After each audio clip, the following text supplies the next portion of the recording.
Hey, this is Jeff. Grab yourself a cup of coffee and join us at the table as we talk to another great leader about faith, church, and leadership. Welcome to the Leadership Drip. Jeff, welcome back to the Leadership Drip. Man, it's been an exciting kind of season for us, and I don't think today's going to be any different. No, I've got my coffee ready, my pen is ready, my notes are ready, I'm ready. I'm ready. In all reality, we do this more for ourselves, I think, than anyone else. Yeah, if nobody listens, we enjoy it. At least. We take lots of good notes, right? Yes. And I think we're going to take lots of good notes today because we have an incredible leader with us. Doug Paul is on the show with us today. He's an innovation strategist who works with churches, denominations, networks, and socialpreneurs, which is a different word. It's an entrepreneur. It's socialpreneur. That's right. Socialpreneur. So Welcome to the show, man. We're so glad you're on. Yeah, thanks for having me, guys. Really appreciate it. It's good to be here. So let's get first things first. Last show, I think we had Hannah Gronowski on. Who's a rock star, and she had the Chicago vibing with you. Chicago, right? We talked about pizza, but today, Doug is from my home state, Virginia. He's holding it down in Richmond right now, which is a stone's throw from where Dan and I grew up. Yeah. Good times. So are you a Spider? Is that the Richmond? That is the University of Richmond. I am not a Spider. I actually went to school in Chicago. So we can mash both of those things together today. So I got to ask now, where'd you go to school at? I went to Wheaton. Okay, yeah. You love good Wheaton. School. Yeah, good people up there. I grew up north of the city in Waukegan, Zion. But I had a cousin who graduated from Wheaton, so I'm pretty familiar. Yes. Okay. So if you have some kind of Chicago experience, we might as well just ask the question. Well, now we go on there. Favorite deep dish pizza, man, from Chicago. Where are you going? So there is what I started with in Chicago, and then I still do a lot of work up there. And so I'm probably there a couple times a year. I've transitioned from, in college, I would have said Giordano's, and I am straight up Lou Malnati's now. Oh, okay. Were you thinking Gino's East? What were you thinking I was going to say? Well, I grew up on Giordano's as well. I like Uno's, which is downtown. Lou Malnati's is great. Hannah, who was on the show, talked about Pisano's, which is like this little known, I think it's like the brother of Lou Malnati or some crazy. Like they have one restaurant in Chicago, and she's like, it's the best there is. She says the best deep dish pizza on earth. There's got to be a pizza mafia. They're all connected somehow. Oh, yeah. Absolutely. Yeah, absolutely. Yeah. Well, at least we got the important pieces. We can shut it down now. Right. We definitely can finish the show now. So and finish the pizza. So let's be honest with that. Yeah, man. Hey, so we love the conversations about innovation. I mean, Jeff and I on the show all the time, we talk about one of the greatest things about this generation is the entrepreneurial spirit that they bring to the local church context. So kind of help me understand a little bit sort of your approach, your ideas about this whole socialpreneur sort of vision and mission, and kind of give us some ideas about what that means. So I think socialpreneurs is not far off from entrepreneurs, right? It's just a mashup of two words. And really what we're talking about are people who are starting things and innovating on things that are either businesses that are after the common good, or they are nonprofits that are doing that. Gotcha. And so it's really learning the economic models that drive those are very different. And how you scale those things are very different than a traditional business might be, whether you're in the tech sector or bricks and mortar. And so helping people really navigate some of those challenges and those differences is really important. The difference between being a socialpreneur and an entrepreneur, actually, there's overlap, but there's some really big differences. Very cool. What would those differences be for those that are not familiar with socialpreneur? So typically speaking, like a socialpreneur is going to have different metrics that govern their success. You know, a business is going to have, for the most part, one single metric. What was our revenue? Yeah. And what was our increase of revenue year over year? For a socialpreneur, they need to know what their revenue is, and they need to have revenue projections and things like that. But at the end of the day, they have a different metric for what are we trying to change? And so if we've got a tutoring program, how many kids are we tutoring? And what is the degree of grade difference that we've made up because they were in our tutoring program, for instance? If it is, look, we want to do microloans and we want to do it in sub-Saharan Africa, how many loans are we doing? What are those loans doing? Are the businesses that they're starting, are they sustainable? These are different things than, how much money am I making as the CEO or whatever it might be, how many people are on the team. All important things, but they're just different metrics for success. Yeah, so I think as we kind of talk about this generation and the entrepreneurial spirit that they bring to the church, I think a lot of them want to do things. They want to go out and do stuff, change the world, but they don't necessarily have the systems, the experiences, or the knowledge quite yet to know how to do that in some kind of systematic, formalized way that creates sustainability, right? So what are some things that you can provide, or that you would say would help a young leader or someone who's wanting to go out and create a business or start an Instagram business or social media, whatever? What are some ways that they can begin to put some actual feet to the dream? You know what I'm saying? I'll tell you what first came to my mind, because your audience is primarily young leaders. And so I'm a huge LeBron James fan. Okay. And I will go ahead and say on the record that he's the best basketball player who has ever lived.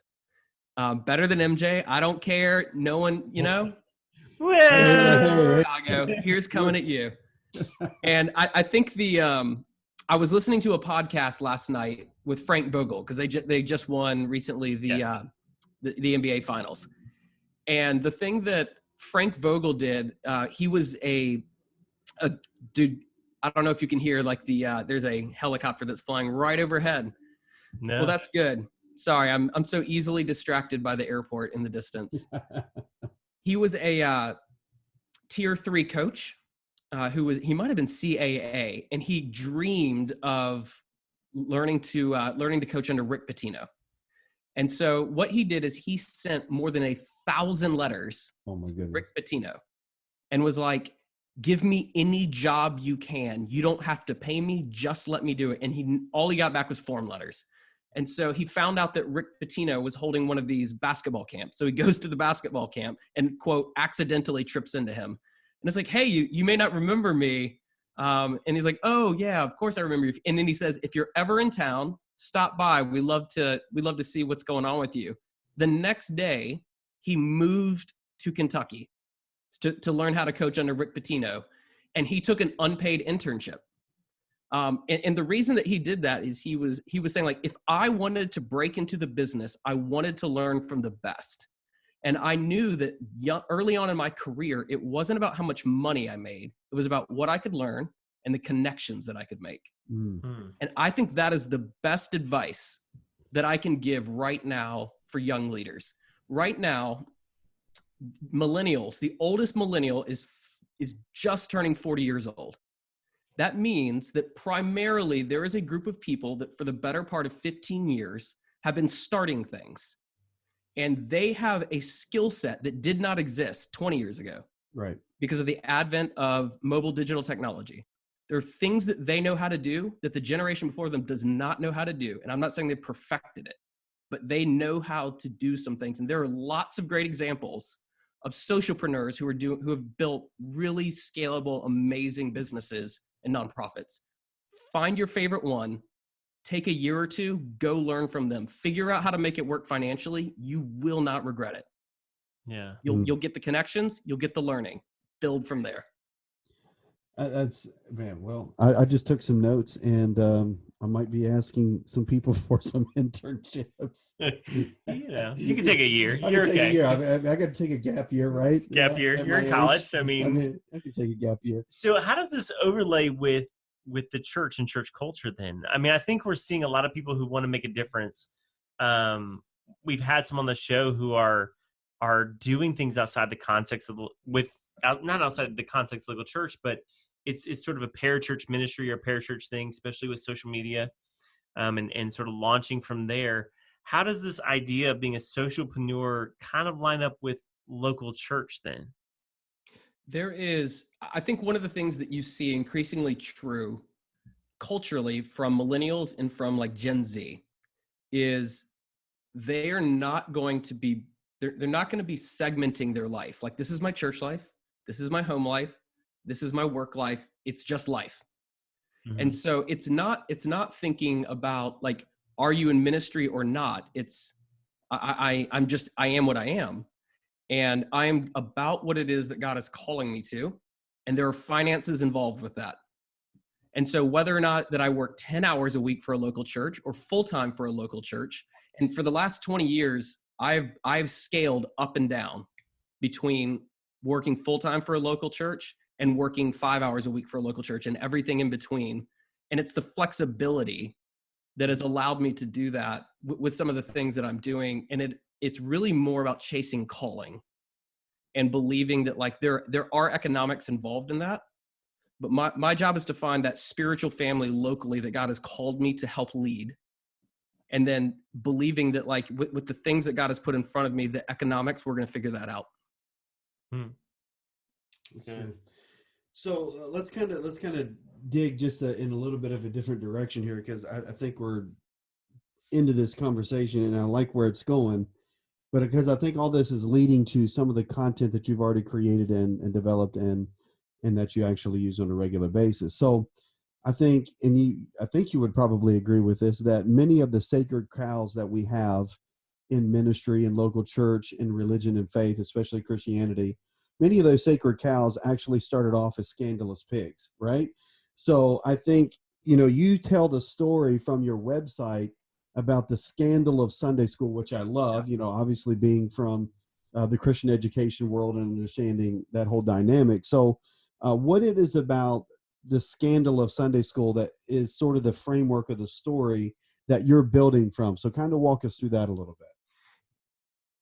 There are just very few people that know how Sunday school started and what it used to be. And Robert Rakes, I think it was the late 1700s. One day on Sunday, he saw there was half a dozen kids who were covered in mud. They were fighting, they were swearing, they were gambling, and they were 7 years old. And he's like, what is happening here? What's going on? And he has this conversation with his friend, and he was from an upper middle class family. And what had never occurred to him was that if you were not wealthy, at least like the top 10%, that meant that at the age of 7, you were going to work at least 90 hours a week in a factory, and you got one day off, and it was Sunday. And then, as it is now, the one way out of poverty was education. But the problem is, if you're working all the time, you ain't going to learn to read, and you're not going to learn math, and you're not going to learn anything else. And so that's where Sunday school was simply for one day from 8 a.m. to 5:30 at night with a worship service somewhere in the middle, and we will serve you breakfast, lunch, and dinner. You're going to learn the basics of education. And so Sunday school was a way of bringing two things together that typically in our Western experience right now don't normally go together. The genius for Sunday school was that they used the Bible to teach kids how to read. And so what they brought together was justice and evangelism. They came together. These things that oftentimes seem like they're disparate, that they don't belong, Rakes was able to bring together. And the good thing that happened out of that, in 50 years, 2 million kids were in Sunday school, learning to read. Not Sunday school like adult education. I mean Sunday school like 8 a.m. to 5:30, learning how to read, getting out of poverty. The good news was, on top of that, is they started to pass education reform, which is great. It's great that kids aren't going to be working 90 hours a week when you're 7, right? Yeah. But what that did was the world changed and it shifted. And it meant that kids were now in school, but poverty was still an issue, and spiritual poverty was still an issue because they didn't know Jesus. And what Sunday school did was, rather than like going back to the original mission of why it started, which was still a need, the thing that they did is they pivoted in the wrong direction, which is, here's what we're going to do. We are going to make Sunday school adult education that happens for already Christians. Now, I'm not saying adult education for already Christians is bad, but the mission, the need was still there, and they went a different direction and nothing replaced it. And so what we have now, the thing that we know as Sunday school, is this fossilized, hollowed out thing that is really resonant from the 1870s. That is 150 years ago. Yeah. because a group of people in some ways might have made a different decision. And I think we are faced, here's the moral of the story. I think we're faced with this decision all the time. Right. Right. So as an innovation strategist and a believer, why is it that the church seems to get stuck so often with a lack of innovation? Or I mean, you mentioned Sunday school. There are churches in our community who are still doing Sunday school the way it was created in 1870, as an adult education model. Why do we get stuck there? Why are we not innovative? Well, that's a whole can of worms. I don't mind. Let's uncork then. I think the first one is there's something in the water of Christian leadership that makes us afraid of failure. And you cannot do innovation without failure, missteps, and miscues along the way. It's just not possible. You will never get it out. It's never going to come out right straight out of the gate. And there is something I don't know what it is, but there is something in Christian leadership right now that is like, man, if I just can't fail. Like, what if, we cannot look in the mirror and think of ourselves as a failure? I think that's one. I think the second one is we have somehow equated innovation with danger. That innovation is dangerous, that somehow if we change something, we are on the verge of heresy. And that's real problematic because let me tell you, our 21st century church looks a lot different than the first century, and it's a good thing that it looks different. Yeah. But that doesn't mean that we're heretical. No, agreed. I mean, I feel like, and I'm just going to go on record here, I feel like a rebel rouser sometimes. Like when I came to Lee, where we record from, I came as a 21-year-old transfer student, had grown up in the church, had grown up in small churches, and then had a season in high school where we attended a seeker-sensitive Willow Creek style, which was very innovative, very different, and came back to my roots in Pentecostal sort of Church of God. I always felt like the outsider or the black sheep going, why do we do it this way? Like always asking the question, why do we do it this way? Why do we do it this way? And I feel like nobody had a good answer other than we've always done it this way. And so I think that fear factor is incredible. So how do we overcome that? Like, and I know, so most pastors will say we don't change because so-and-so will leave or the tithe will go down or they'll fire me, or they've got reasons for not changing. So why should we change?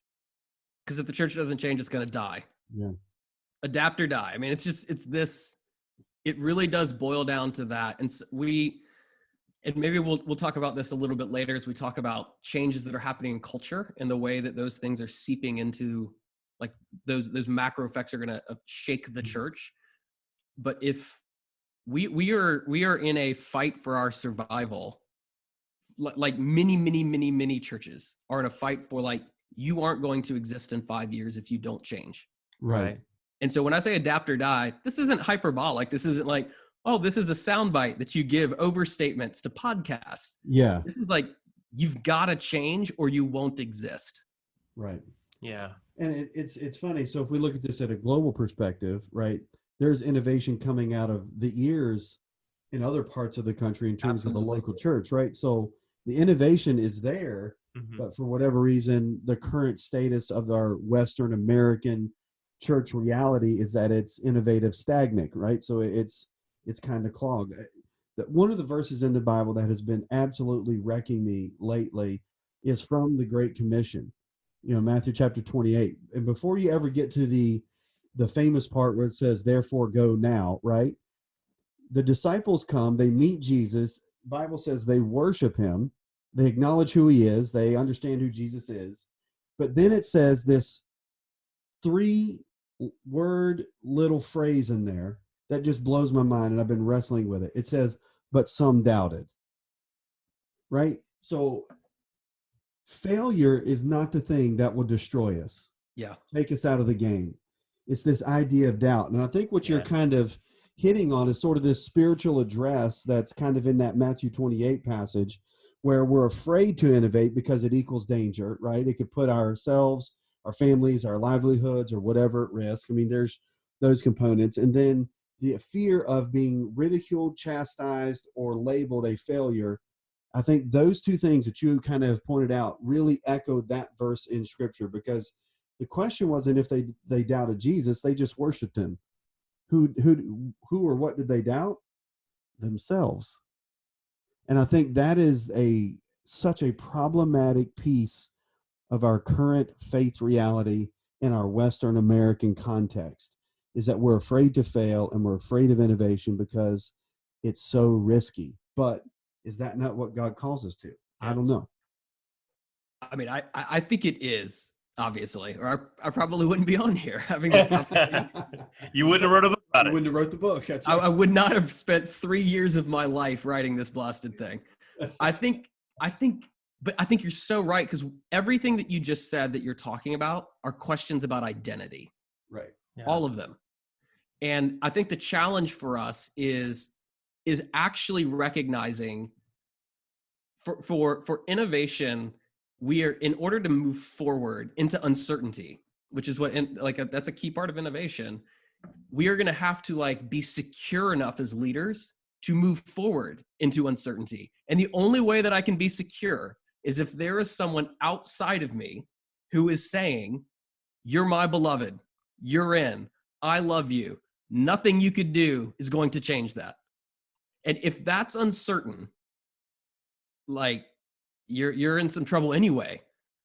And Yeah. I think the insecurity of leadership is such a big one. But I think I talk about this in the book. I call it the spiritual spiral of innovation, going back to that failure and identity question around what does it look like to follow Jesus.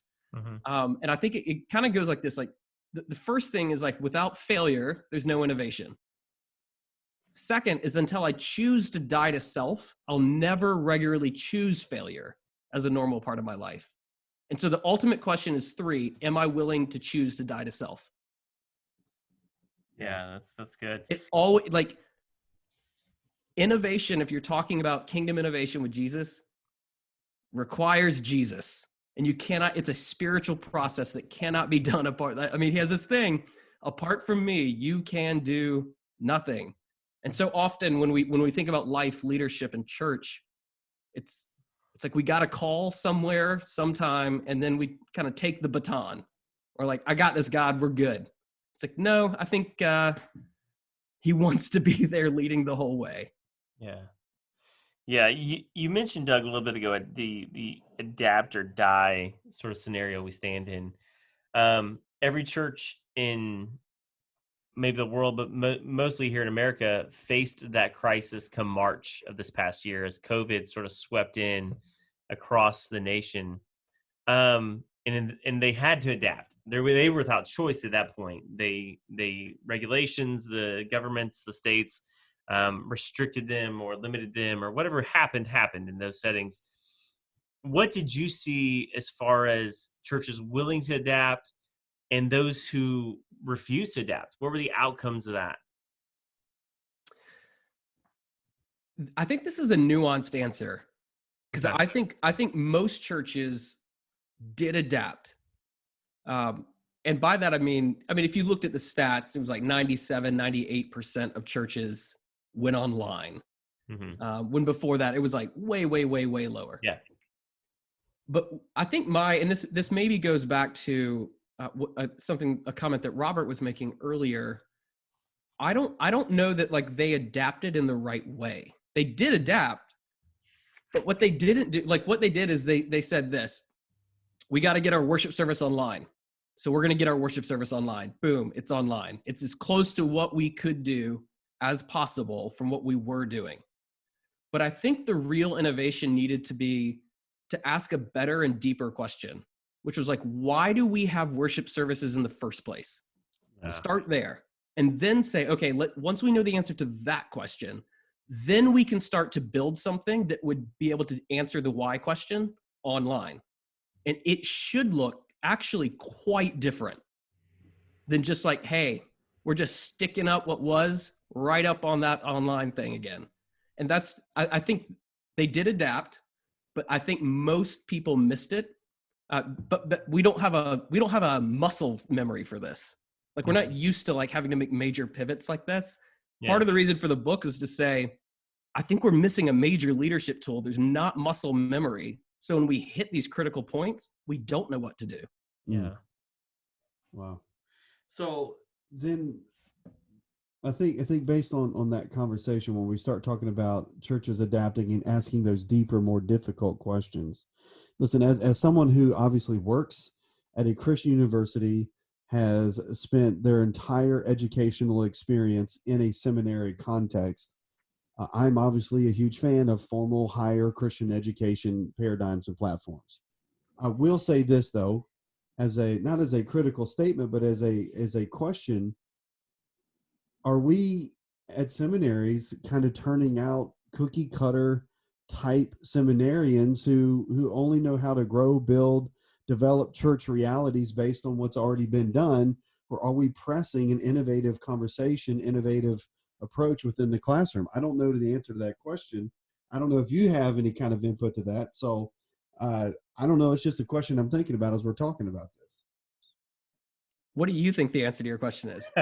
Well, at the risk of failure, no, I think I already know the answer to this question. And I think we all do know the answer to this question. We have to do a better job, not of just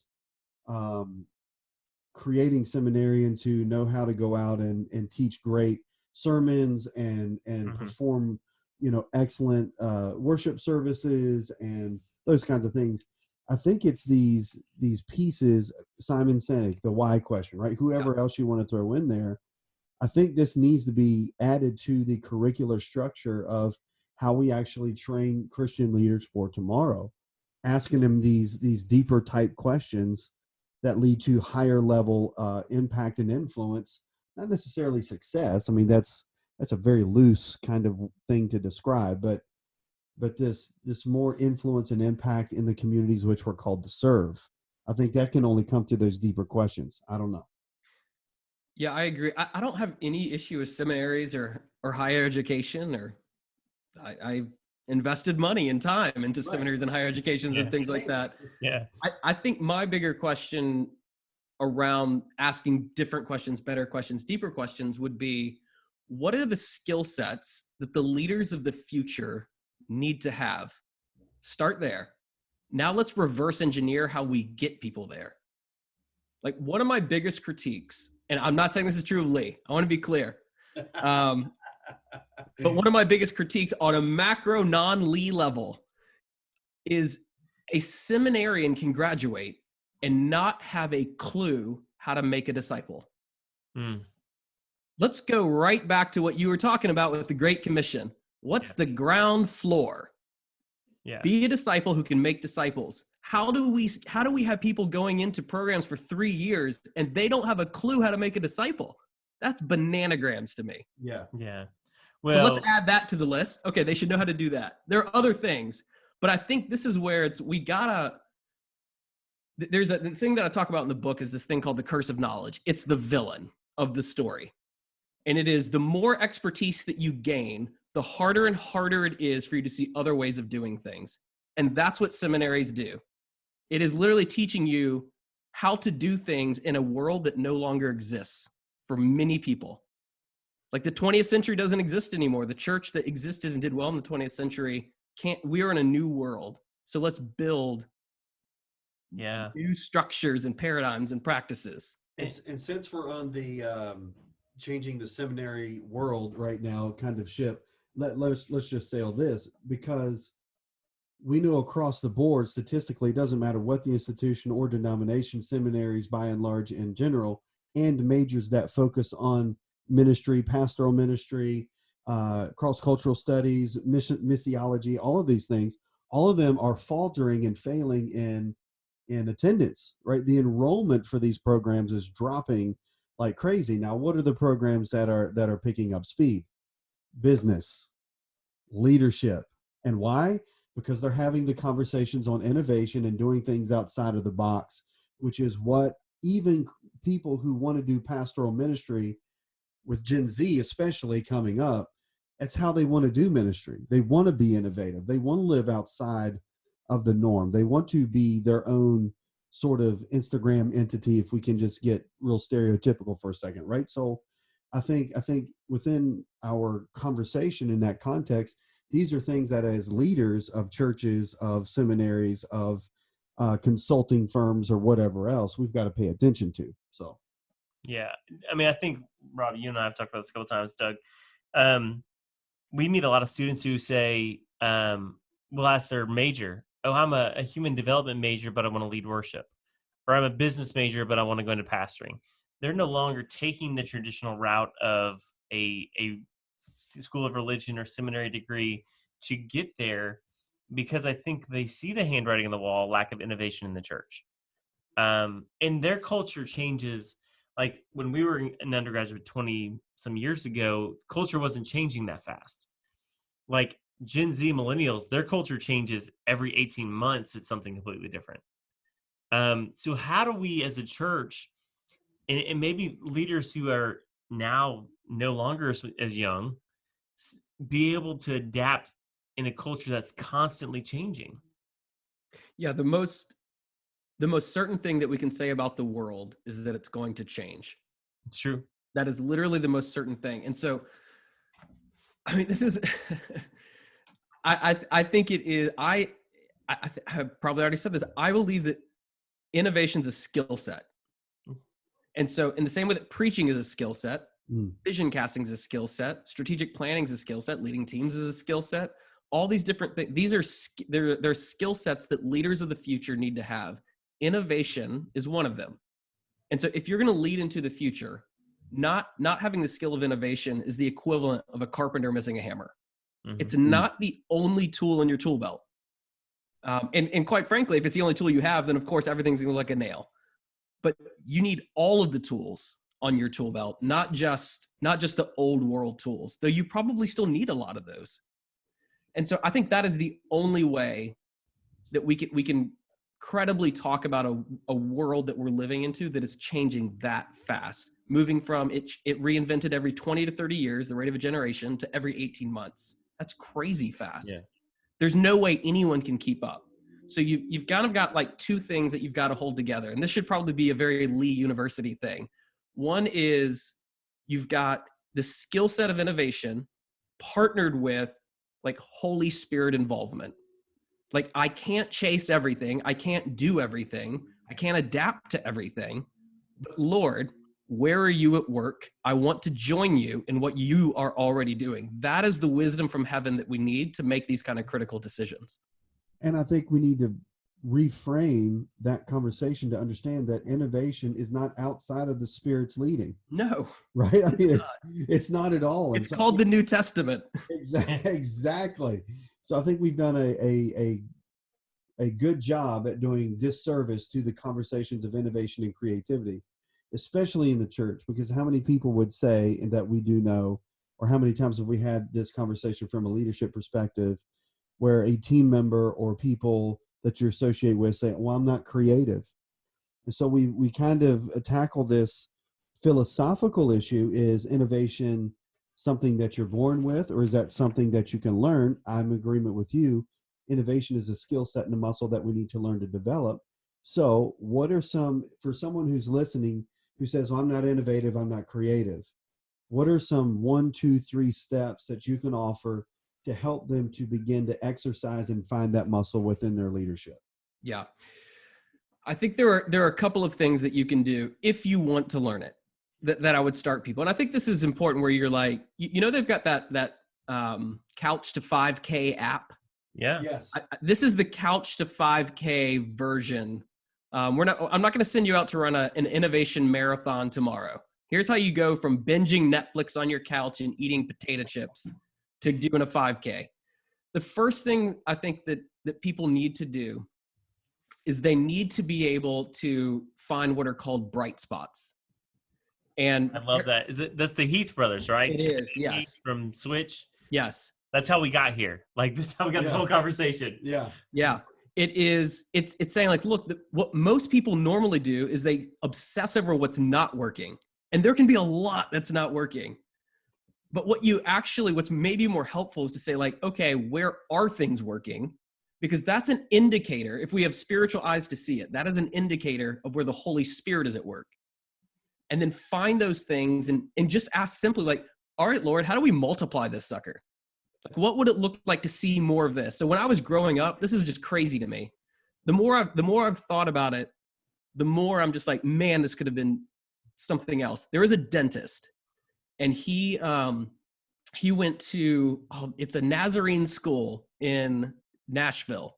It's completely Trevecca. He went to Trevecca Nazarene University, and he was a dentist. And over the period of 35 years, he discipled 500 people. Wow. It was, I mean, like, and I don't mean like, I mean, he like deeply discipled these people. I swear I could not go to Panera Bread or anywhere where he wasn't meeting with someone when he wasn't dentistrying or whatever that word would be. But here is the thing. So he was the bright spot. And all of these hundreds of people in this church had a certain level of spiritual maturity because of this random dentist. The missing piece, though, was that he did not teach them how to go and do the same. Mm-hmm. And so that was the bright spot. So the first thing is like, look, find a bright spot in your life, but then ask, Lord, how can we multiply this? How can it be more than just the one thing? What if it could be 10 things or 20 things or 100 things? Which isn't an arrogant question, because Jesus tells us, hey, what does the kingdom look like? Well, it doesn't look like a one-to-one return. It looks like 10, 30, 60, 100-fold return. And so I think that's the first thing.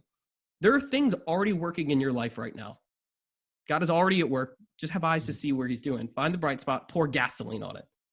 The second thing is, I think sometimes we think bigger than we should when we're starting. So we think organizationally, or we think, I'm at this church or I'm at this leadership level or whatever. How do I innovate up there? I think it's actually learning to use the laboratory of your own life. So it starts at your own table. It starts with your own friend group. It starts with your own family, and start small. Whatever it is that you want to try something small. See what it is that the Lord is doing there. And then again, you can multiply from there. But sometimes we're thinking about it it's removed from us, when in fact, the work that God wants to do through us almost always starts in us. Right. Mm-hmm. And that is a huge lesson. Like, don't start at scale, start with you. And then the last thing is simply any kind of leadership that you might have right now, just think about the next year and simply ask this question: how many experiments do I want to try? So is it 3? Is it 10? It probably shouldn't be 10. But pick a certain number of experiments that you want to try, tell people what those experiments are, and then storytell as you go. Because what that's going to do is it's going to provide permission for other people to do the same thing. Because what you celebrate, people are going to repeat. And so if you're experimenting, if you're storytelling, as you go, that is creating a permission structure, an ecosystem, a culture where it is okay to fail. Because as you experiment, you will screw up. You will have mistakes. You will have missteps, and it's okay. So I think those are the first 3 that I would start with. Yeah, Rob and I are both scribbling notes. If you hear the sound of a pen on paper, that's us. Just I'm thinking free workshop. That's what well, this you keep talking about the fear of failure. My father-in-law is, I believe, 74. He doesn't call himself a retired pastor, but he's no longer in the pulpit full time. We'll say that. And he looked at me about 6 months ago, and was going to help another pastor. And this is what he said to me, Rob. He goes, "I've got one more failure left in me." Mm. He just isn't afraid to fail. Yeah. Now he was a college football player and he's an athlete at heart, so he's got sort of that drive to him. But at 74, we're still going, hey, I've got one more go round, one more failure left in me. He was going to give it a shot. So I think that courage to step into it is a critical point you're talking about, and recognizing the bright spots. It was one of the books I was reading when Rob and I started the whole conversation about the podcast, and we were looking for places of churches that were already reaching young adults and people who are being effective with that. And we said, listen, we got to start having conversations with these people. We launched it into a podcast. So I think that's incredible that we have to start finding those places. So walk us down this idea of experiments, though. What do you mean by some experiments? Give us some framework, maybe some for instances, if you're a leader or pastor. Yeah. So most leaders I know, no matter how young they are, they have what Stephen Johnson calls half ideas and slow hunches. Mm. And so part of like the discipline or the skill set of innovation is learning how to cultivate those over time, like actually tracking them. Write down what your half ideas and slow hunches are.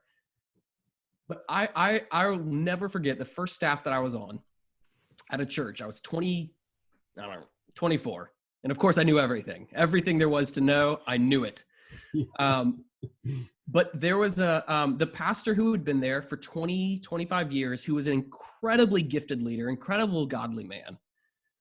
He verbalized, he was like, I've always thought that, and then he gave this very simple articulation of what a disciple making model could look like.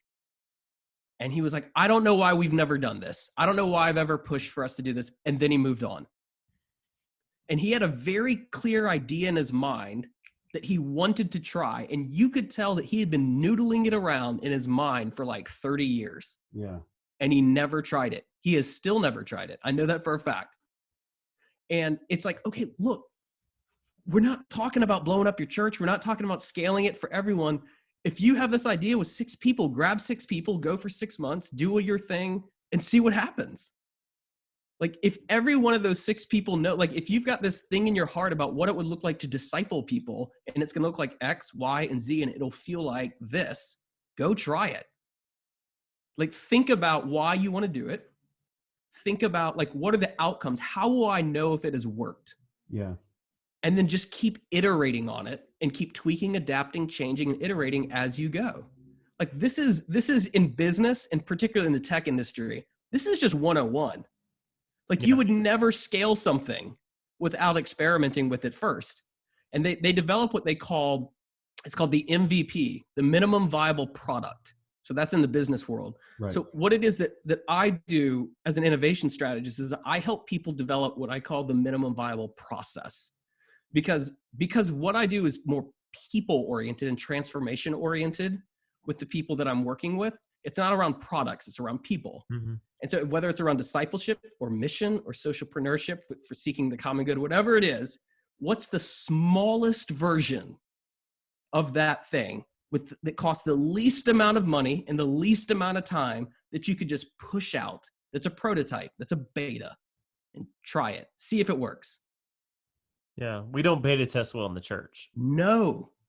We alpha test. Like we're gonna go all in. We alpha test. Like we throw all the resources, all the money, all the people, and we pray over it. And if it don't succeed, then we miss the Lord. Like I feel like that's innovation in the church. If we get an idea, we're all in on the idea, and if it doesn't happen, then we miss the Lord on it. Yeah. And there's not a lot of. I love the story of the YouVersion Bible. If you're familiar with that, like it's in the book. Oh, okay. Yeah. They had this whole like virtual reality platform called Second Life that was just terrible. It was terrible. It was like you were like this avatar in this thing, and they knew it was terrible, which is great of them. But the failure of that led Groeschel and his team to go, hey, what else can we do? Let's have an app for the Bible, which is now the most downloaded app I think in the world. Yeah. Their risk of failure led to something great. We don't beta test well. We just kind of throw all of our eggs in the basket and end up with a dirty omelet. I mean, that's just how it happens a lot of times. So help us, and maybe your voice will serve better than some of ours. Help some of the leaders have permission to beta test some things like that they've been incubating. And Rob and I are just as bad as everybody else because we have a lot of whiteboard ideas and no strategy behind them. So step one of the idea, where do we go? You want to figure out the simplest version with the least amount of bells and whistles, that takes the least amount of time and people and effort as possible. So I'll think about it this way. I think this is the most helpful example. If you want to start a restaurant, the way to do that is not to go and lease a brick and mortar store.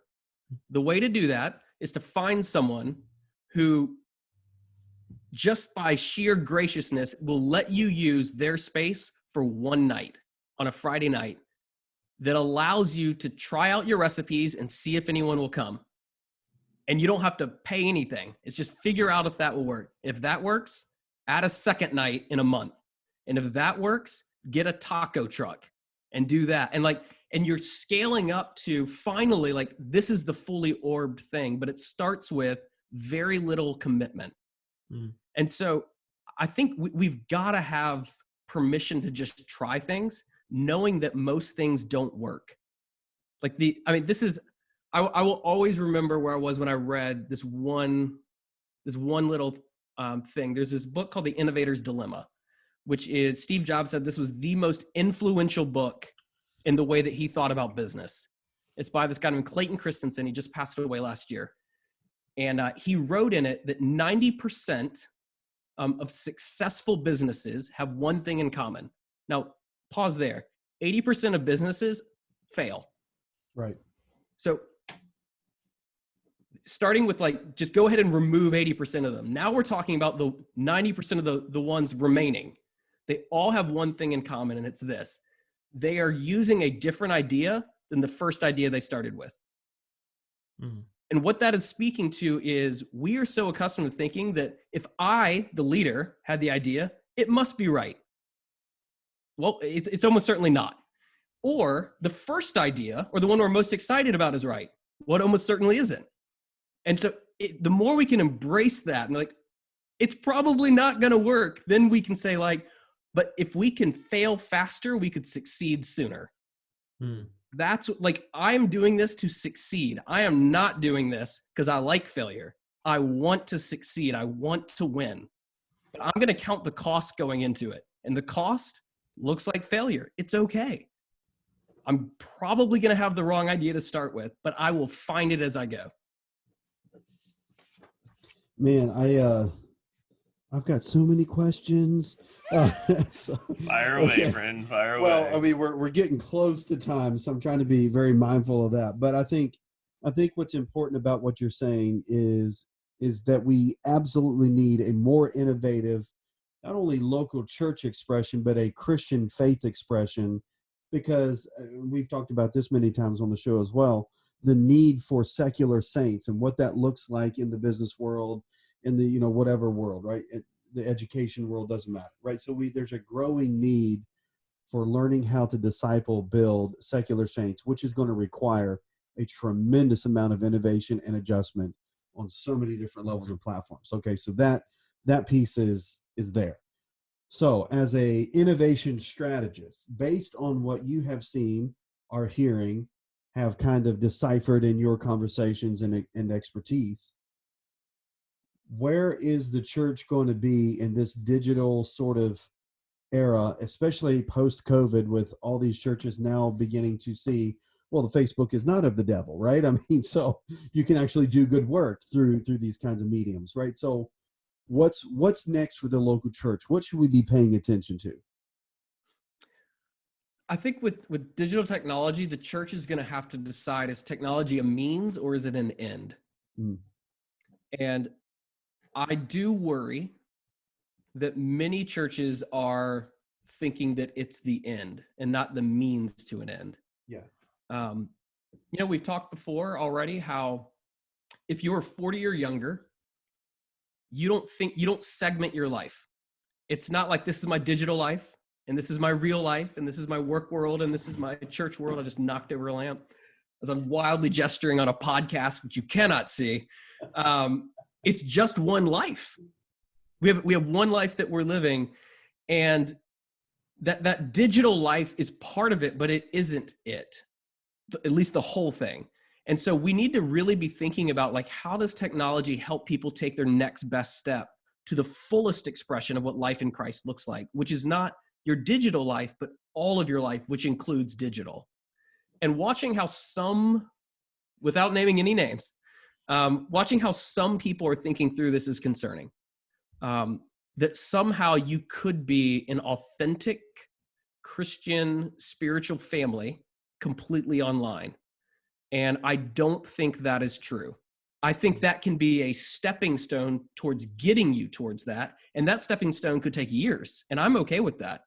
But I'm concerned about trajectory. And I think just for people who are really interested in this conversation, Jay Cranda, who is the online pastor or digital pastor or something for Saddleback, his thinking on this is excellent.